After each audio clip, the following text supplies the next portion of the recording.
Make the ground shake.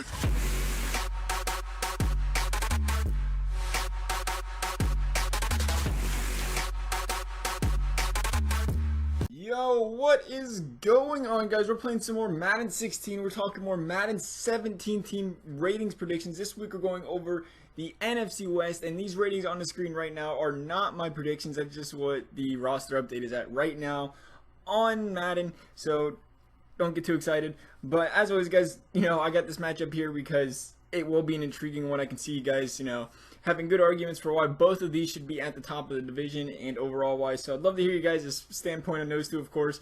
And we'll get right to my predictions here so we can see where I have them placed. But we'll start off here down from the bottom on up. And the first one is the San Francisco 49ers. They finished 5-11 last year. Surprisingly, actually. They was a 78 overall last year. Their total offense last year finished 31st in the league. Yards allowed per game, 29th. I mean, they was a mess out there. I'm honestly surprised they won 5 games, but, they lost Alex Boone, they lost Bolden in the offseason. They still have QB problems, Gabbert, Kaepernick. Both of them, I wouldn't feel comfortable with either of my quarterback, but they was sacked 53 times last year. That is a lot combined. Also, Torrey Smith is this team's #1 wide receiver right now, and again, that seems like a big problem to me. He's, if anything, he's maybe a deep threat kind of wide receiver, but he's definitely not a #1. He's more of a complement to, a solid #2 or something. So that can be a concern as well. They did draft DeForest Buckner, so the D-line could be one of the bright spots for the 49ers. Of course, they still have Antoine Bethea, and they have Navarro Bowman. Both of them are great players. They drafted 2 CBs early in the draft also to help out that secondary. Of course, by the way that defense looked last year, it was a little bit depleted. So we'll see how they do in that matter. But like you see right here, we're going to give them a 73 overall going into this season. Coming up next is the Los Angeles Rams. Got a lot to say about these guys. They are, they did finish 79 last year. They was a 78 overall last year. We're going to give them a 78 this year. But they was last in total offense. Yards allowed per game last year, that was 23rd. They took some hits in free agency. They lost James Laurinaitis, lost Chris Long, lost Janoris Jenkins, and they lost Jared Cook. They all went, they went all in for Jared Goff.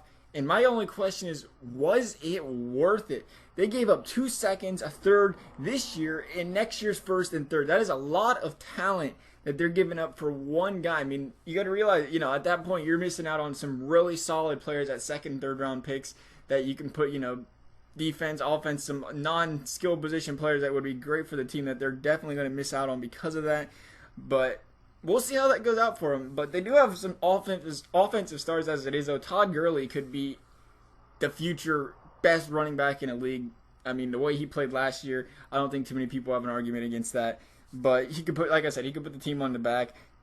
Rams QBs, though, were only sacked 18 times last year. Surprisingly, that was the league best, only 18 times. So that offensive line better see a nice boost this year because they did keep that quarterback protected. Also, Aaron Donald, 11 sacks. Robert Quinn, 5 sacks. Missed half the season. Tremaine Johnson, they got for 1 more year.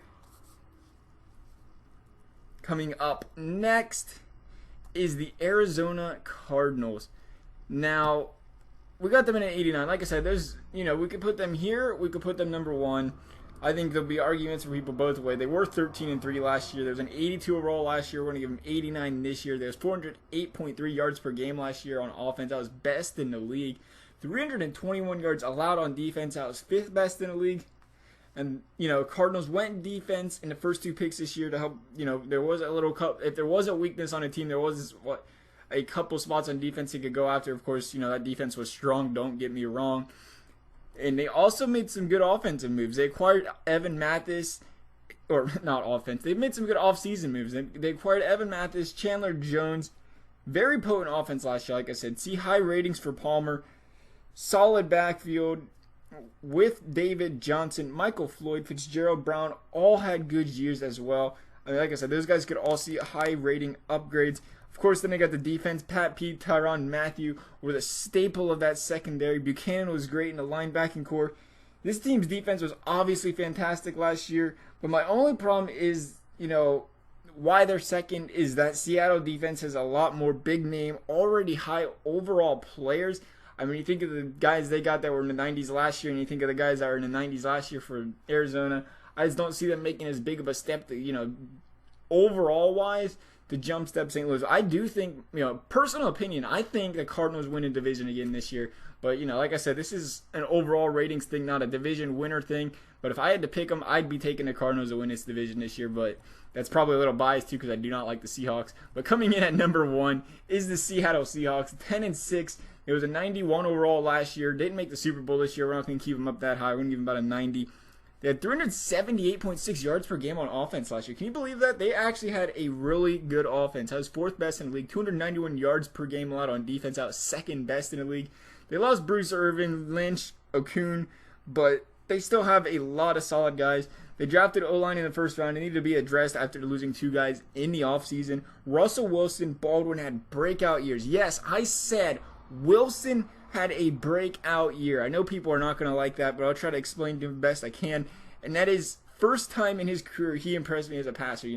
He's always been a good running quarterback, but this was the first time I actually was kind of impressed by how he went about the passing game this year. Was doing great. So I think that gives him a boost. That helps out, helps out the rest of the offense and Baldwin, Tyler Lockett.